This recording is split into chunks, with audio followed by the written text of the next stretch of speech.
What's going on, guys? Dan from SSG bringing you another Edison format match here. We have Rob on the left playing Gladiator Beast and Tim on the right playing Twilight. And Tim getting off to a fast start here. We have Upstart Goblin into Solar Recharge.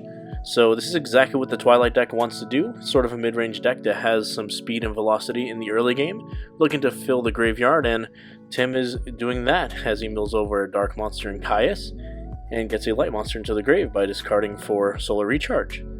Very good start here. He also has a set monster, which is excellent. Being able to set Ryko and Hamster early in the game. You can just trade out your opponent's cards and then try to get into that mid-game where you have like the power advantage. He passes over to Rob, who starts over with a Reinforcements of the Army. Rob, a very good Gladiator Beast player, been playing the deck for many years. This list he has Stratos, so he's going to hopefully look to go search out a Prisma, and also just a great start. Facing down a face-down position monster, he's going to run the Stratos into it, as the Stratos has already replaced itself, being able to search the Prisma to hand. He doesn't mind losing it to something like a Ryko, or even getting walled by a Hamster, as Stratos is just not very committing to the board. Just going to search out a Prisma and move along. Tim playing Twilight, one of these good mid-range decks in the format, Caius Ryko deck, and the first Ryko does come out, so Rob attacking the Ryko with Stratos, and Tim milling over Necrogard in our first trouble, so solid mill there. Rob is going to go into main phase 2 and set 2 back rows on the left, and pass over to Tim. Rob is looking to keep the board clear and just attack down with his Gladiators. But it looks like that might be a little difficult as Tim drops down a Foolish Burial. Foolish Burial can send a number of different cards in the Twilight deck, one of them being Wolf. Wolf, very strong one of in our Twilight list that we've been playing with. And we like it a lot as you can randomly mill it over, but also Foolish Burial just giving you a 2100 monster that can be fairly difficult for the Gladiator Beast deck to deal with. 2100 is kind of the threshold that can be hard for the Glides to deal with. Even like 2000 sometimes can be pretty tough without having a tagged Laquari. So Wolf looking to do some work here, all for the cost of just a Foolish Burial. You know, we haven't had a normal summon yet, just Foolish Burial, Special Summon Wolf. Really strong establishing play, and Tim is going to declare an attack with Wolf and look to get some damage in here. And it looks like it actually goes through, so Rob's padded life total with the Upstart Goblin bringing up to 9,000. The attack with Wolf brings him down to 6,900, so very strong start, just trying to establish a board here as Tim adds a face-down monster into play and passes over. Having face-down monsters is your main form of interaction in any Lightsworn based deck. Just having Ryko or Hamster, really strong cards that interact with the opponent. But while Tim is already on tempo, having the 2100 stick in Wolf, he's going to be able to just beat down and do exactly what his deck wants to do, while not really slowing down for the his game plan of trading off with his opponent here. And we have a normal summon of Darius on the left from Rob here, just one of the solid Gladiator Beast attack point statted creatures, as he runs into another copy of Ryko here. Ryko is going to go ahead and target that Darius, and it does resolve. Tim mills over a Lila, a Recharge, and it looks like a Chaos Sorcerer, one of the more powerful cards in this Twilight deck. But this is exactly what Tim's game plan is looking to do, just have a little bit of pressure, have some interaction, and then get into that late game where the deck really shines. Or mid-game, rather. In the mid-game, which is where we're at now. And Rob adds 2 more back rows to the mix on the left, so you assume that he's going to have an answer to this Wolf. But 4 back rows, couple cards in hand for Rob, and now Tim doesn't really have too much in play. Just the 1 card committed with the Wolf, and then a bunch of cards in hand to presumably follow up with if this Wolf is answered. So I'm liking the Twilight deck's position here, as Tim declares an attack with the Wolf. Let's see what Rob is going to end up responding with. And it is a Deep Prison, so he does answer the Wolf for the time being, just getting rid of it. Bye-bye, banishes it. And let's see if Tim is going to follow up here, potentially with another set monster, or something like a Lila would be pretty decent. Still hasn't committed too much, no normal summon yet. He has a few cards to work with.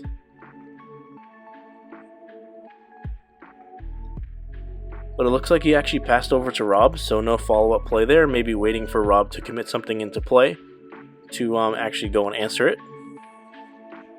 And this is actually pretty decent for Rob, as it gives him a chance to flip the tempo, apply a little bit of pressure himself, get those gladiator effects going off. And he's looking in his graveyard. He has a Darius in there, a Stratos, and he normal summons the Prisma. So here's the Prisma that we searched out a couple turns ago, and he activates the effect, presumably sending a Bestiary, and there's the Bestiary goes. Prisma, just one of these really strong cards in the Gladiator Beast deck, just giving it that little extra power spike that the deck sometimes needs. And here we have Call the Haunted, similar card here, just giving the deck an extra special summon to do so. He's actually going to bring back the Darius so he can leave that Bestiary in the graveyard for a future Darius to come out and reborn it. I like the play here, just being aggressive, as Tim doesn't really have anything in play. You could presume that Tim has a Gores in this spot, so I think attacking with both of the monsters here before going into something like a Geyserist is really strong. It just plays around the Gores and the token, and it looks like Rob is figured that out as well, as he declares an attack there with the Prisma. So Tim was at a full life total of 8,000, so this is going to be Tim's first damage here, as 17 comes in, down to 63, and another 17. So strong response here from Rob. He was looking to be in a fairly bad spot, but with Gladiator Beast, just setting all the back rows, getting control of the board, and then pushing through is exactly what you want to be doing in a deck like this. And bringing Tim down to 46 is going to let him be able to have him in a range where you can actually kill him with a Geyserist play or some sort of multiple Gladiator Beasts coming out of the deck in one turn. So Rob now considering his options. No Gores from Tim, so he doesn't actually have to make the Geyserist. He doesn't want to. A lot of times in this spot, I like keeping the raw card advantage in play. Just having an extra monster in play that Tim has to deal with can be very strong. And 2 back rows to support those monsters as well is very powerful. But it looks like Rob is going to tag out the Darius in the end of the battle phase here, which is solid. And Tim has his Graveyard Fan, so I guess we're going to see a Retiari presumably, which is pretty solid. Yeah, Retiari comes down. Retiari in the main board for Rob. He's always liked playing it at 1. In pretty much every format, there's always something to remove with it. And in this matchup, there's a lot of good cards in the graveyard that Tim wants to mill. And it looks like there's a Necrogardener in there that is going to be banished. So very good hit there, just preventing the Necrogardener from saving damage or protecting one of Tim's monsters. Retiari also just very good at keeping the light and dark count kind of off. Sometimes you have a lot of darks and no lights, or a lot of lights and no darks, and being able to keep Tim off of Dark Arm Dragon or Chaos Sorcerer is going to prove to be pretty powerful as well. And we have a main phase 2 contact fusion here for Geyserist, so Prisma going back to the deck as a copy of Bestiary along with the Retiari to drop a Geyserist, and Rob just wants to establish a big creature in this spot and just hopefully protect it so that he can tag it out on the following turn and just keep his deck going here. Going for the large attack point monster rather than the card advantage or raw cards that Retiari and Prisma present. But I don't mind that because Retiari is one of the low attack creatures that can kind of just get run over. I think that really just depends on the back rows that Rob has. As it goes to Tim's turn and he activates Brain Control immediately, taking the Geyserist and then sacking it for Caius. So really big swing here. Just taking 800 points to easily remove that Darius. Playing around a card like War Chariot. And now the Caius effect is going to activate targeting one of the back rows. And we have a Chain Torrential Tribute. So Rob at least does get to answer that Caius at a 2-for-2. And then we have a follow-up Pot of Avarice for Tim here. And this is exactly what I'm talking about with this mid-rangey Twilight deck. Rob is now down to 3 cards. You have the 2 in hand and 1 face down. And Tim is filling up with Avarice. And Avarice, just one of the power cards in this Twilight deck. Just exchanging cards 1 for 1. Whether it be Brain Control, Caius, the Raikos, multiple Raiko activations. And then coming down with a card like Pot of Avarice, Dark Arm Dragon, Chaos Sorcerer to go over the top of the control deck that Rob is playing in. Pot of Avarice, just one of those really powerful cards that in this format that can fit in a lot of different decks. And it fits in this great little Twilight mid-range deck here that Tim enjoys playing so much. As he draws 2 cards, and we're going to see where the pot of average takes him from here. Rob really low on card advantage, just only 3 cards. He's going to have to get those gladiators going if he wants to come back in this game. Tim sets a back row and passes over to Rob, who draws to 3 in hand, 1 on board. So this game definitely isn't over. We're still in the mid game here, and Tim doesn't have any sort of pressure in play, which is really good for Gladiator Beast deck that can threaten to attack and start getting its effects off a little bit more. And Tim being only at 3,800 is reachable for this Gladiator Beast deck, as 2 attacks can just bring Tim down. And we have a normal summon of Gladiator Beast Equest here, looking to beat down and potentially tag out, but a copy of Book of Moon flips the Equest back down. And Rob passes it back to Tim now. So Tim potentially going -1, just booking the monster face down, just losing a card for doing so. But he is technically up on cards right now, so we're going to see what he's going to do to try and get rid of that Equest. If he just attacks over it, he gets his card back. And here comes a Gale. Really strong 1-of card, of course, in this format it's limited to 1, but very strong card in Twilight, just standalone card in a vacuum. It's just going to threaten to attack here. And it gets booked down as well, so both players valuing their monsters in play over the card advantage in this board position. Tim passes over to Rob after setting a back row, and Rob immediately flips up the Equest to threaten to attack over that Gale on the other side. And we have a Solemn Judgment. So Solemn Judgment on the flip. Tim doesn't mind paying such a low life total just to get rid of that monster and protect his Gale. And Gale is a fantastic card, as it just can attack over every single Gladiator Beast monster by halving it. And Tim goes down to 1,900. And we have a normal summon of Prisma now. Prisma is going to immediately activate its effect, sending Laquari. It's always good just to get some Gladiator Beasts out of the deck, get them in the graveyard so you can reborn them later on. And we have Test Tiger. So Test Tiger Prisma combo in the late game. Rob saying, I don't care about card advantage, I have Prisma Test Tiger and I'm going to tag out for Darius. Excellent play here after baiting out the Solemn Judgment. And then we have Darius grabbing Bestiary, of course.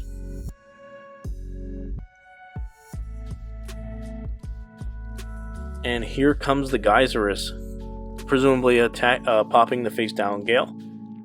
And with Tim only at 19, this is going to have to be Battle Fader or bust here. And the attack comes in, and it is lethal. No Battle Fader there. I don't think Tim plays Battle Fader, but excellent back and forth game. And Tim kind of gets into the commanding position that the Twilight deck wants to be in the mid game. And then Geyserus just comes down, Prisma's Test Tiger, to win the game.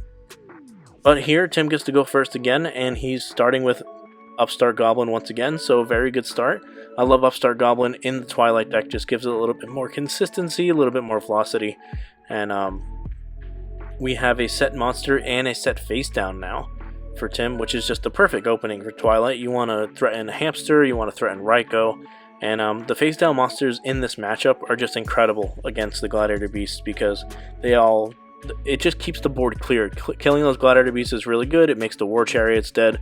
It keeps them out of play, and just being able to threaten with small creatures, or even just keeping the board clear in general and against Gladiator Beasts is just very strong, and can present multiple dead cards for the Gladiator Beast deck, because they really rely on being so proactive, and also just being able to attack through. So we're going to see what the play is now for Rob here, as he's sort of considering a lot of his options here. And we have Laquari coming down, so fairly standard play, Laquari coming in. And Rob immediately sets 2 back rows and passes, so not wanting to attack into Raikou here. Tim immediately spaces in the end phase and hits a War Chariot, and I don't mind that blind space into 2 back rows, because it's not technically blind. You pretty much know there's a War Chariot there, as Rob is going to try and play around the Raikou or even Hamster. And because when Rob doesn't attack, it just kind of tells Tim that there's a War Chariot there. And I don't think it's the wrong play at all to do so. He's just playing around the fact that he wants to keep his Laquari in play. And I think he was just kind of thinking about that as he looked at all his options in. But now we have a sacrifice for Caius tributing a Jiu-Jitsu Master. So Caius is most likely going to be targeting the Laquaria, I would assume. And Jiu-Jitsu Master coming out of the sideboard of this Twilight deck. Really strong card that Tim and I like to play in the sideboard here of the Twilight. And Rob responds to the Caius with Bottomless. So taking a 2 for 2 there. The Jiu-Jitsu Master and Caius going away, trading for Laquari and Bottomless. And then we have a set back row from Tim, passing over to Rob. So this is a really, really high leverage situation in this game, as both players have exchanged resources, and now it really is time for Rob to come in with a Gladiator Beast monster and just start declaring attacks, start getting his deck going, because this is kind of a 1 or 2 turn window where he can actually do so without having to face down a card like Raikou or a card like Hamster that could just wall him out. And he has to follow up Laquari into a bottomless trap hole. So just another standard 1-for-1 here. You would have loved to see the Laquari come through on the left side for Rob, but no go, and he sets a back row before passing his turn over. So here we have the wall set up again by Tim, setting a defense position monster and passing over to Rob. And these defense position monsters are just going to be almost every turn, because with the Jiu-Jitsu Masters, the Hamsters, the Raikous, you want all of them in the deck against this matchup. And Rob is going to have to be tasked by going through those walls over and over again. And this time we have a normal summon of Bestiari, which is pretty good summon against the defense position monster, especially if it's a Raikou. But it looks like we have a Necroguard now, so solid just getting rid of that and tagging out the Bestiari. Bestiari is decent against Raikou, because if it has to pop the Bestiari, then you can reborn it later on. But it looks like we're going to go for Equest out of the tag here. And with that War Chariot looming in the graveyard, that's just an excellent exchange for Rob. Just getting that +1, getting a monster in play that Tim has to deal with, is going to prove to be very strong. And Twilight can sometimes struggle by having to deal through a War Chariot plus a small Beat Stick. And Equest isn't the biggest Gladiator Beast, but it sure is very powerful, grabbing back that War Chariot. And the War Chariot presumably gets set and passed over to Tim as he activates Charge the Light Brigade, milling over Gores, Caius, and Book of Brain Control, rather. We're going to see what he searches out here. I don't think he can really go for Raikou. Yeah, Jane. Oh, I love Jane so much in this format. Jane is going to come down and threaten to attack over Equest. But I believe its effect's mandatory, so the War Chariot might actually still get it. But Jane's really strong, just solid Beat Stick, goes up to 21, deals with established boards. And Tim is going to summon the Jane here. And Jane is really good in the spot, because if you search a Raikou, it's just a little bit too slow. And War Chariot's just going to get it. But I think Tim's reading of Jane is mandatory now. And yeah, so I think they're just kind of figuring out what we just did on commentary. And yep, so it is mandatory, and we're going to activate War Chariot to kill the Jane here. But I don't really mind just going with the Jane, because I think setting Raikou is just a little bit slower. If Tim has something like a Chaos Sorcerer to follow up here, that is what proves that the Jane will be a little bit faster, and just like getting rid of the War Chariot on your turn and then being able to follow up. And exactly, here we go. We have a Pot of Avarice now on the follow-up. Whereas if we set the Raikou, it just wouldn't have gotten the grave for the 5th monster here. So Jane just a little bit faster, a little bit more threatening, just immediately getting rid of the War Chariot. And although that War Chariot was free from the graveyard out of Rob getting the +1, it just gives you that half tempo that lets you pay the Avarice this turn versus the previous turn, versus the next turn. And like those little half tempo gains are just so important in this format, and I like to highlight them whenever I can, because I think those are kind of the things that can really change the course of a game and really just get you your win percentage points where you can, essentially, in this format. Tim sets 2 back rows before passing over to Rob, and Rob still has the tempo here, just sort of getting the beat down on with Gladiator Beast Quest, and he's just going to attack immediately. See what Tim has going on for the 2 back rows here. Twilight plays some back rows in the main, some in the side. We have a Dust Tornado on the attack here, getting rid of the War Chariot. and the damage comes through. So first damage for Tim here, taking 1600 down to 64. So what's going to be the follow-up for Rob here into one back row? It's going to be a tag out of a quest, of course. And both players fairly low on cards here. We have a tag in coming in, and Tim has a back row and two cards in hand rather. So it technically looks like Tim is up one raw card. Like for instance, if Rob gets the Gladiator Beast Laquari out of the deck, then Tim is still up one card. Whereas if Bestiari comes in and pops the back row, then they're even in cards, and then Tim goes up one when he draws for turn. But really low on resources, both players here, and looks like Hoplomist is going to come out of the deck here. And I like Hoplomist in this spot, as it's just going to wall everything Tim does, with the exception of like the big monsters like Chaos Sorcerer and Darkhelm Dragon. But neither of those are live, as Tim just averaged his graveyard into his deck, and a set behind the Hoplomist here, leaving Rob with 4 cards actually. So it looks like it's 4-4 right now. And the big wall on Hoplomist is going to prove to be pretty powerful unless Tim can have an immediate answer to it. So we're going to see what Tim has here. 3 cards to work with. Not a big graveyard. Potentially looking to set a Raikou, set a Hamster, something along those lines. He passed over to Rob, and then Rob just immediately flips the Hoplomist into attack position and attacks for, I believe Hoplomist is 100, right? Oh, 700. I did not know that. Well, 700 comes in and tags out. I could have sworn it was 100, but hey, the more the merrier, as he tags out for Equest.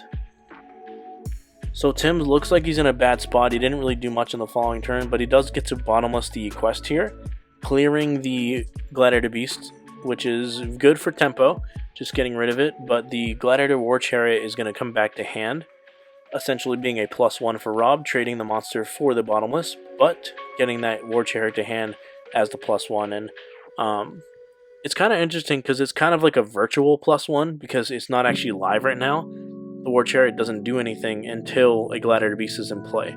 But nonetheless, it is raw cards, and he passes over to Tim on the right to see what the play is going to be here into 2 back rows, but it looks like he passes again. And to me, this signals, if I'm in Rob's seat, it just signals to me that I need to be aggressive.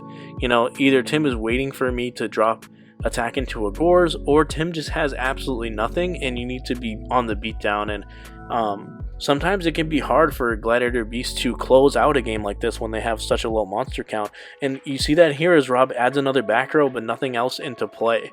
So passing over to Tim here, kind of just waiting for Tim to make the first move, but also just maybe not having a Laquari to go and attack. And Tim is going to set a monster here and get his wall up, as he usually does in this matchup, and passes over to Rob. And we're going to see what Rob can do now to kind of try and push through that face down monster. But another set on the left side, going to 4 back rows now and no monsters in play, passing back to Tim as he draws for turn. And if I'm in Tim's spot, I don't really want to commit anything into those 4 back rows.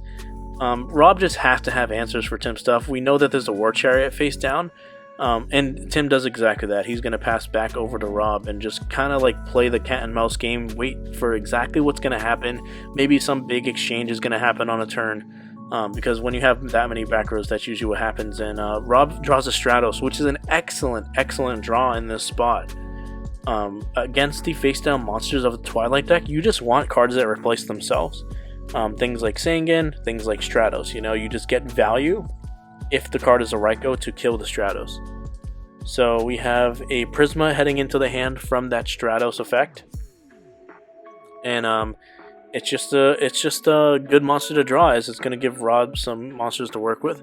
But the attack goes through, and it goes through a Jiu-Jitsu Master. So Jiu-Jitsu Master putting Stratos to the top, and Rob can probably get some value drawing Stratos again if he plays more than 1 copy Prisma, which I believe he does.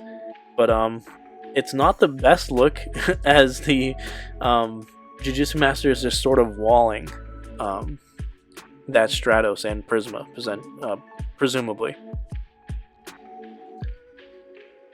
So we're going to see what Tim has here now. See if he has something like a Thunder King out of the sideboard.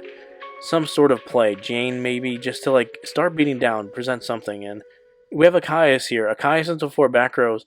And he targets the War Chariot. So I like this play just because he knows that the War Chariot is kind of like the guaranteed card that Rob can't respond with here. And we know exactly where that War Chariot is set. Say if Rob chooses the Bottomless here, Tim still gets 2 cards, and the Jujutsu Master, although it bounced a Stratos, it still did get a card already. So it's sort of a +1. And the Caius just removes the War Chariot. So just straight up +1, Caius coming down, being a 2400 wall, is also extremely, extremely relevant in this matchup, as Rob is going to have need something like a Smashing Ground to actually deal with it and get through. And so Tim does choose to attack, potentially risking something like a Deep Prison, but it pays off because Rob is just going to sit here and take the 2400. This is extremely, extremely big development for Tim because it tells him that Deep Prison actually isn't face down, something like Mirror Force isn't face down. Because I think Rob would elect to then summon the Stratos and attack once he clears the Caius. But Caius is going to sit here for a while, presumably. Unless we have a Smashing Ground already face down as Rob draws for his turn here. So Tim's aggression kind of pays off. Just putting a big monster into play gets rid of that War Chariot and starts beating down. And we have a Prisma here for Rob now. So Prisma is going to activate its effect. And we're going to see what we send here. Most likely a Bestiari, and there it is. Bestiari goes into the graveyard. Rob has that super copy of Bestiari. Super, super awesome. And then we have a Test Tiger. So Rob was probably holding that Test Tiger for a while now. And Test Tiger comes down, puts the Prisma back into the deck to tag out for a Darius, presumably reborning that Bestiari. Bestiari comes back out of the graveyard, and we have a Contact Fusion immediately. So we're going to see Geysers come down and hit the board, threatening to kill the Caius, of course. And there he is. Geyser is popping the Caius.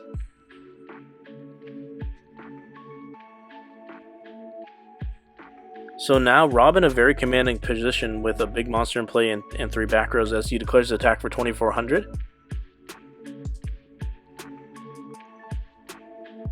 Bringing Tim down to 33, and 33 is not a lot against the Gladiator Beast deck.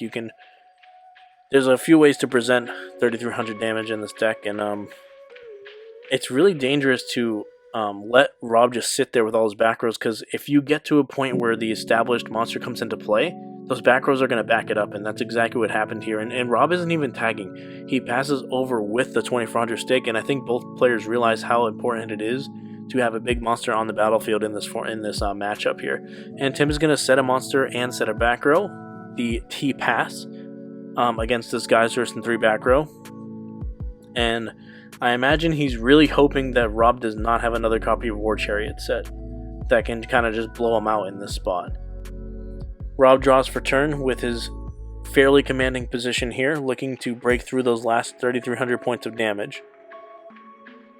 And we're going to see what his strategy is for trying to do that.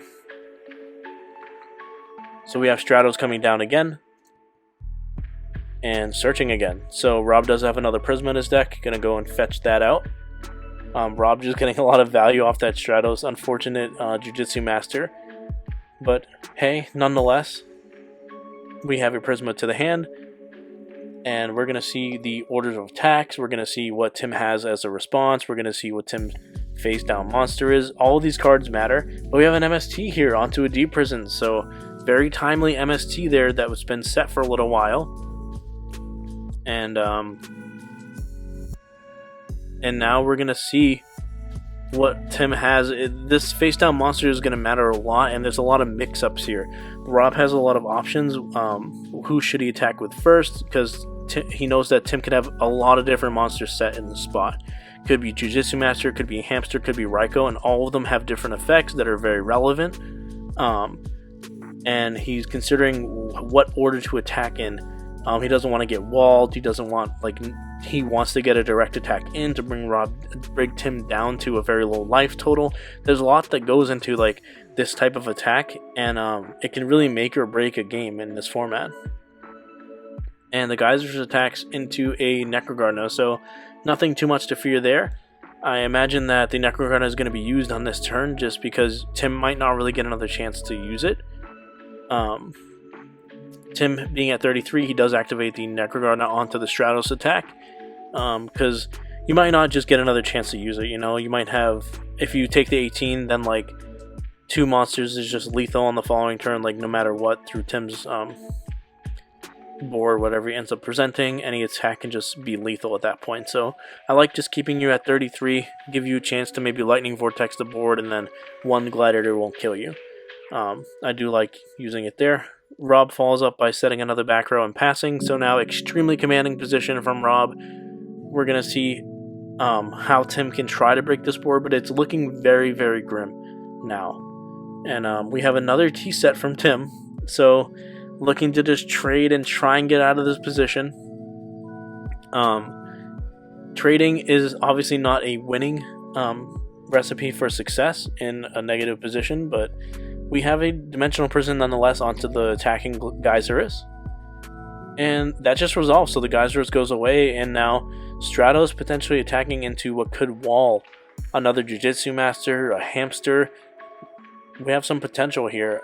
This time it's a Honest, so Rob is going to take 100, that Honest being a big wall, walling out the Stratos, and Tim lives to see another day, and so doesn't this Honest, as we're going to see if Tim's going to bounce it back to hand or maybe just keep it in play.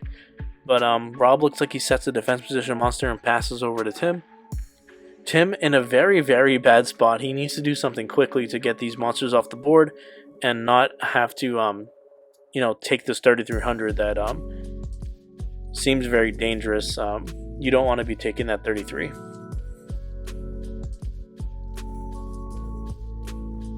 And you don't even really want to be taking any attack, right? Because, like I said earlier, one attack just makes the rest of the Gladiators in Rob's deck lethal. We have a set.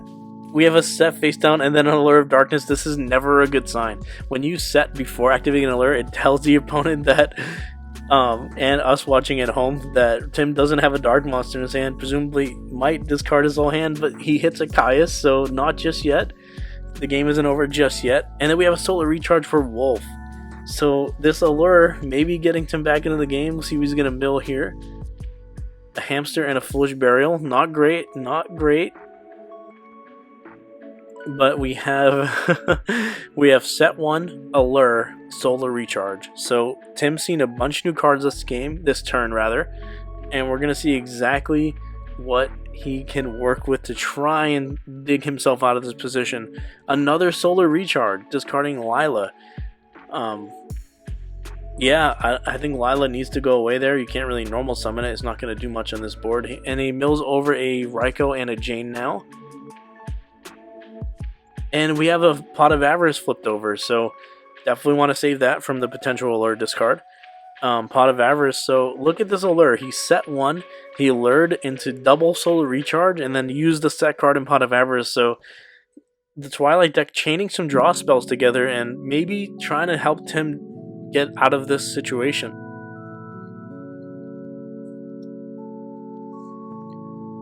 So we have a Raikou going back, we have Jujitsu Master, a Lila.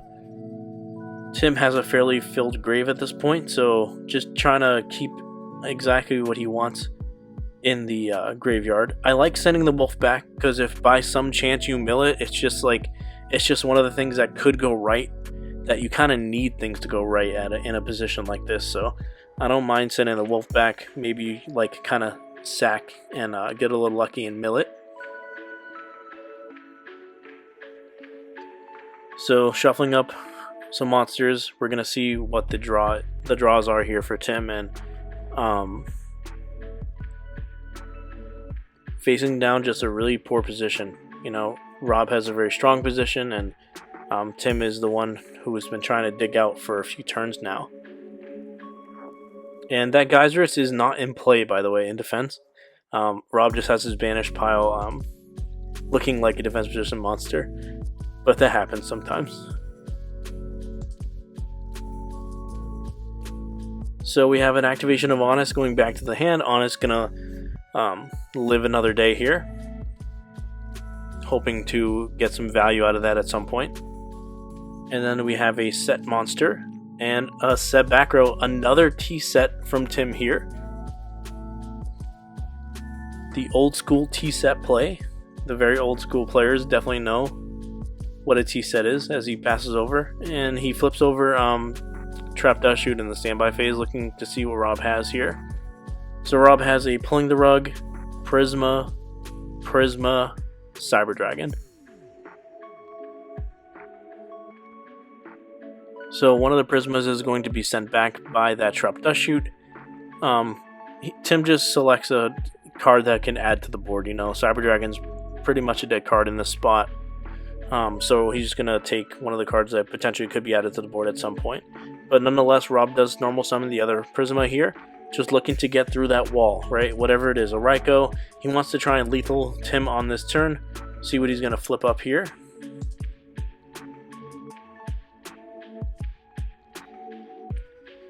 And it's going to be a Murmillo. So tagging with the Prisma for Geyserus. And I think that's going to be game. So Geyserus popping the Jujutsu Master. And then we have an attack with Stratos. Oh, but Tim takes the 18. And then here comes Tragodia.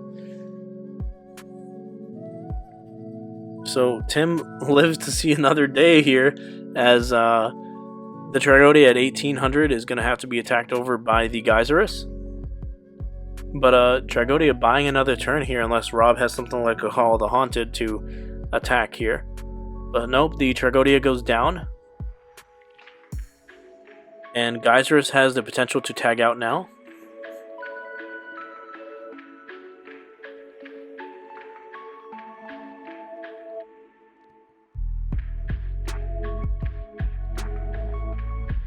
And Rob is just kind of considering what he should be doing here. You know, Tim only has 3 cards. He doesn't know Tim's exact list. You know, JD is a potential draw, even though the Twilight deck doesn't actually play that. But he's just kind of like playing around and seeing exactly what he needs to do. And the Geyserus goes back now, and we're gonna see what Rob tags into. So we have a Darius that reborns that Bestiari that was sent there by Prisma.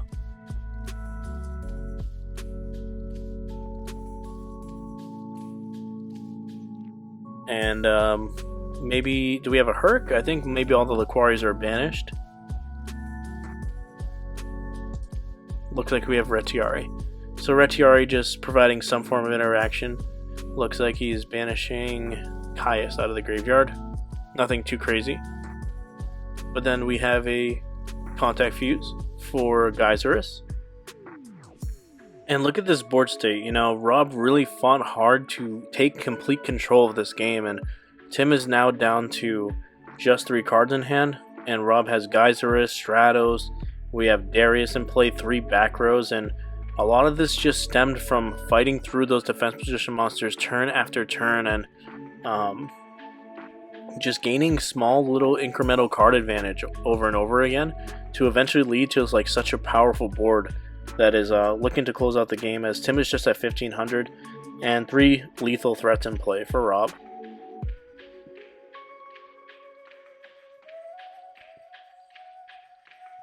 So we have a set card there, which I believe is that Pulling the Rug that we saw in Rob's hand. And then a pass over to Tim, so 4 cards to work with. Rob has 7 in play and 1 in hand, so Tim is going to have to pull off a miracle to get this game back in his favor. We have a set monster here and a pass.